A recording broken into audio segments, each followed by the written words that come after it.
কণা শিমলুৱা বন আপোনালোকে চিনি পায়নে?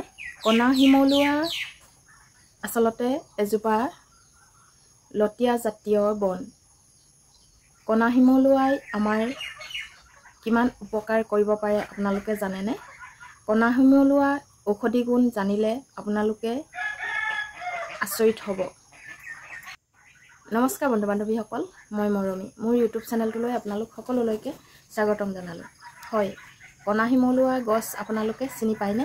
এই গছজোপা স্ক্ৰীনশ্বট মই লগাই থৈছোঁ। এই স্ক্ৰীনশ্বট লগাই থোৱা গছজোপা আপোনালোকে গছ নহয় আচলতে বন। এই বনজোপা আপোনালোকে চিনি পায়নে?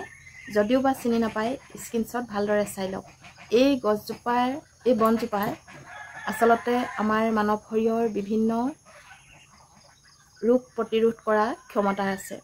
এই বনজোপাৰ যে ইমান গুণ আছে বুলি হয়তো বহুতে নাজানিব পাৰে। এই বনজোপাই আমাৰ সাধাৰণ বুলি ভাবোঁতে কিমান লাখ টকীয়া বা কিমান ডাঙৰ বেমাৰ পৰা নিৰাময় হয় সেইটো জানিলে হয়তো আপোনালোকো আচৰিত হ'ব বুলিয়ে কৈছোঁ। আৰু আচলতে প্ৰকৃততে বনেই হয়। নামটো কণা শিমলুৱা। জেগাৰ ভিত্তি বা ঠাই ভিত্তি নামটো আচলতে বেলেগ বেলেগ বুলিও ক'ব পাৰে। আমাৰ ইয়াত কিন্তু আমি জনামতে কণা শিমলুৱা বুলিয়ে কওঁ।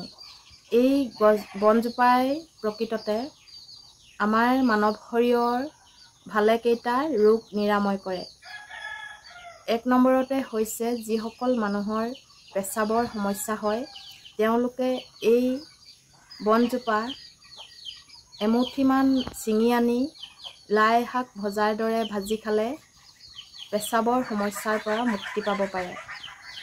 আৰু দ্বিতীয়তে মহিলাৰ যিটো বগা চাপ বা ধাতুৰ ৰোগ বুলি কয়, সেই ৰোগটোৰ পৰা পৰিত্ৰাণ পাবলৈ এই বনজোপাৰ 5টাৰ পৰা 7টা আগ পিচি চেনি বা তাল মিচিৰি আৰু গাখীৰ এগিলাচৰ লগত খালে ধাতুৰ ৰোগ বা বগা চাপ যোৱা ৰোগৰ পৰা পৰিত্ৰাণ পাবলৈ সক্ষম হয়।